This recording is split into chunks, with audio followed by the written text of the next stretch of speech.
ಗುಜರಾತ್ನಲ್ಲಿ air India ವಿಮಾನ ಪತನವಾಗಿದೆ.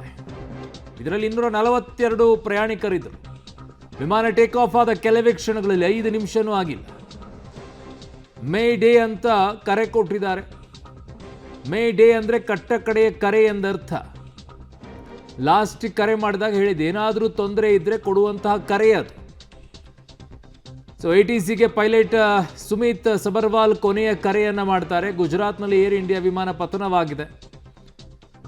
ಸುಮಾರು 800 ಗಂಟೆ ಅವರು ಫ್ಲೈಟನ್ನು ಓಡಿಸಿರುವಂಥ ಅನುಭವ ಇದ್ದಂಥವರವರು. ಆದರೆ ಈಗ ಎಲ್ಲರೂ ಕೂಡ ಪರಿಸ್ಥಿತಿ ಗಂಭೀರವಾಗಿದೆ. ಅಲ್ಲಿ ಯಾರು ಬದುಕುಳಿಯೋಕ್ಕೂ ಕೂಡ ಸಾಧ್ಯ ಇಲ್ಲ ಅನ್ನುವಂಥ ವರದಿಗಳು ಬರ್ತಾ ಇದೆ. ಕಾರಣ ಅದು ಬಿದ್ದ ಕ್ಷಣ ಮಾತ್ರದಲ್ಲಿ ಅಲ್ಲಿ ಆ ರೀತಿಯಲ್ಲಿ ಸ್ಫೋಟಗೊಳ್ಳುತ್ತೆ. ಅಲ್ಲಿ ನೋಡಿ ಬೆಂಕಿ ಹೇಗೆ ಆವರಿಸಿಕೊಳ್ಳುತ್ತೆ ಅಂತ ಹೇಳಿ. ಅದರಲ್ಲಿ ಬದುಕುಳಿಯೋಕ್ಕೆ ಹೇಗೆ ಸಾಧ್ಯ? ನನ್ನ ಸಹೋದ್ಯೋಗಿ ರವೀಶ್ ನನ್ನ ಸಂಪರ್ಕದಲ್ಲಿದ್ದಾರೆ. ರವೀಶ್, ಈ ಕರೆಯನ್ನು ಕೊಟ್ಟ ನಂತರ ಯಾವ ಸಂದರ್ಭವೂ ಕೂಡ ಯಾವ ಕ್ಷಣವೂ ಕೂಡ ಅವರಿಗೆ ಸಿಕ್ಕಂಗೆ ಕಾಣಿಸ್ತಾ ಇಲ್ಲ ಅಲ್ಲಿ ಪಾರಾಗೋದಕ್ಕೋಸ್ಕರ. ಯಾಕಂದರೆ ಅದು ಕ್ಷಣ ಮಾತ್ರದಲ್ಲಿ ಬಿದ್ದಾಗ ಇಷ್ಟು ಸುಟ್ಟು ಭಸ್ಮವಾಗಿ ಹೋಗ್ಬಿಟ್ಟಿದೆ. ಬದುಕುಳಿಯೋ ಲಕ್ಷಣಗಳು ಕೂಡ ತೀರಾ ಕಡಿಮೆ. ಜೊತೆಗೆ ಯಾವ ಕಟ್ಟಡದ ಮೇಲೆ ಬಿದ್ದಿದೆಯೋ ಅಲ್ಲೂ ಕೂಡ ಅನೇಕರಿಗೆ ಗಾಯಗಳಾಗಿರಬಹುದು, ಸಾವುಗಳಂತೂ ಆಗಿರಬಹುದು ಅಂತ ಕಾಣಿಸ್ತಾ ಇದೆ ಅಲ್ವಾ ರವೀಶ್? ಅರುಣ್, ಖಂಡಿತವಾಗಿ ಕೂಡ. ಯಾಕೆಂದರೆ ಆ ಒಂದು ಫ್ಲೈಟ್ ಕ್ರ್ಯಾಶ್ ಆದಂಥ ಸಂದರ್ಭದಲ್ಲಿ ಕ್ರ್ಯಾಶ್ಗೂ ಮುನ್ನ ಅಪಘಾತದ ಇದನ್ನು ಅರಿತಂಥ ಪೈಲಟ್ ಫೋನ್ ಒಂದು ರೀತಿಯಲ್ಲಿ ATCಗೆ ಕರೆಯನ್ನು ಮಾಡ್ತಾರೆ. ಪ್ರಮುಖವಾಗಿ ಅದೊಂದು ಮೇಡೆ ಅಂತ 3 ಬಾರಿ ಹೇಳ್ತಾರೆ. ಅದಾದ ಬಳಿಕ ಮತ್ತೆ ಅಲ್ಲಿ ಕಟ್ಟಾಗುತ್ತೆ ಆ ಒಂದು ಕರೆ. ಅದಾದ ನಂತರ ATCಯಿಂದಲೂ ಕೂಡ ಆ ಒಂದು ವಿಮಾನವನ್ನು ಪೈಲಟನ್ನು ಸಂಪರ್ಕ ಮಾಡೋದಕ್ಕೆ ನೋಡ್ತಾರೆ. ಯಾವುದೇ ರೀತಿಯ ಸಾಧ್ಯ ಆಗೋದಿಲ್ಲ. ಅಲ್ಲಿ ತನಕ ಫ್ಲೈಟ್ ಕ್ರ್ಯಾಶ್ ಆಗಿರುತ್ತೆ.